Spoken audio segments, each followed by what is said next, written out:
Cook with கோமாளிக்கு போட்டியா Sun டிவியில் top குக்கு டூப்பு குக்கு அப்படின்னு ரியாலிட்டி ஷோவை ஆரம்பித்தாங்க.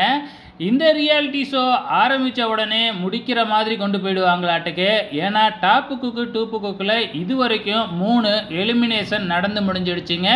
அதே டைமில் இந்த பக்கம் குக்கு வித் கோமாளி என்னடானா வாரம் செலிப்ரேஷன் ஸ்பெஷல் அப்படின்னு சொல்லிட்டு எலிமினேஷனே பண்ணாமல் பார்த்திங்கன்னா இது வரைக்கும் பார்த்திங்கன்னா 2 எலிமினேஷன் தாங்க நடந்திருக்கு.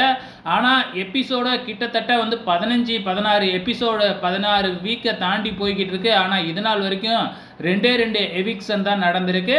கிட்டத்தட்ட 5 வாரத்துக்கு ஒரு முறை தாங்க எவிக்ஷனே நடக்குது. அதுலேயும் நடுப்புற செலிப்ரேஷன் அப்படின்னு சொல்லி கொண்டு வந்துடுறாங்க.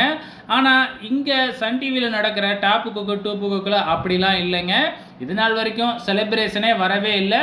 ஆனால் இந்த வாரம் தாங்க ஒரு செலிப்ரேஷனை கொண்டு வந்திருக்காங்க. அதாவது நம்ம சன் டிவி சீரியலில் நடிக்கிற ஹீரோயின்ஸை பார்த்திங்கன்னா கோமாளிகளாக கொண்டு வந்திருக்கிறாங்க. ஏற்கனவே அதில் கோமாளிகள் இருக்கிறாங்க. இப்போ இந்த வாரம் டபுள் கோமாளிகள் அப்படின்னு சொல்லி கான்செப்டை கொண்டு வந்து இந்த வாரம் ஒரு செலிப்ரேஷன் வாரம் அப்படிங்கிற மாதிரி கொண்டு வந்திருக்காங்க. ஸோ மொத்தம் 9 போட்டியாளர்களோடு ஆரம்பித்தாங்க டாப்பு குக்கு டூப்பு குக்கு.